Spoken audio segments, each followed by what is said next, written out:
हमें जो है इस क्वेश्चन में साइन थीटा की वैल्यू निकालनी है। तो हमें पता है जो साइन होता है वो परपेंडिकुलर अपॉन में एच होता है। तो ये जो है बेस है, अगर हम इसको फाइंड कर ले तो हाइपोटेन्यूस आ जाएगी। तो अगर ये परपेंडिकुलर और बेस का हम रिलेशन निकाले तो वो 10 आएगा। 10 के इक्वली तो होता है परपेंडिकुलर अपॉन में बेस।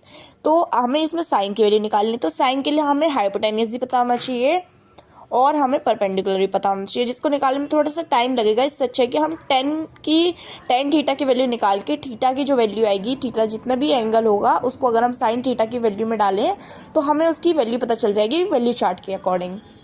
तो इसलिए हम इस क्वेश्चन में क्या करेंगे, हम जो है हाइपोटेन्यूस की वैल्यू निकालेंगे, फिर हम उससे 10 निकाल लेंगे।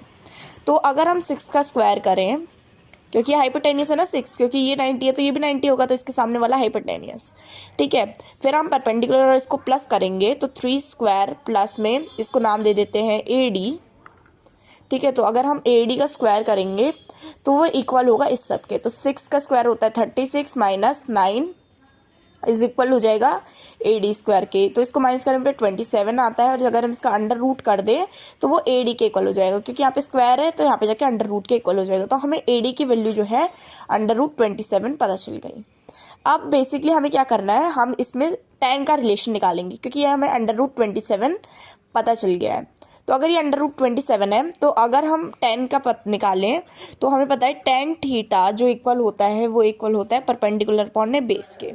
तो बेस जो है वो 9 है, वहीं जो परपेंडिकुलर है वो अंडर रूट 27 है। ठीक है, तो अगर हम इसमें से कुछ भी कॉमन लें अंडर रूट 27 में से, तो हम इसको ले सकते हैं 3 अपॉन में अंडर रूट 3 अपॉन में 9। सो 3 से जो है ये चला जाएगा 3 टाइम्स। अब जो ये जो है इसको हम और सिंप्लीफाई कर सकते हैं। तो अंडर रूट 3 तो अंडर रूट 3 रहेगा। तो हमें पता है कि जो 3 होता है उसको अगर हम अंडर रूट 3 को एक और बार अंडर रूट 3 से मल्टीप्लाई करें तो वो 3 आता है। तो अपॉन में under root 3 into under root 3, तो एक अंडर रूट 3 से एक अंडर रूट 3 कट के 1 अपॉन में अंडर रूट 3 आ जाएगा। तो ये 10 की वैल्यू कब होती है, जब tan थीटा जो है, थीटा की वैल्यू जो होती है 30 डिग्री होती है, जब वो 1 अपॉन में अंडर रूट 3 के इक्वल होता है।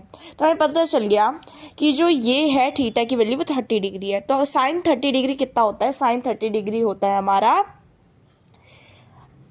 1/2 होता है साइन 30 डिग्री। तो हमें साइन थीटा की वैल्यू पता चल गई, यानी कि हमें साइन 30 डिग्री की वैल्यू पता चल गई। साइन 30 डिग्री की वैल्यू 1/2, यही हमारा आंसर है।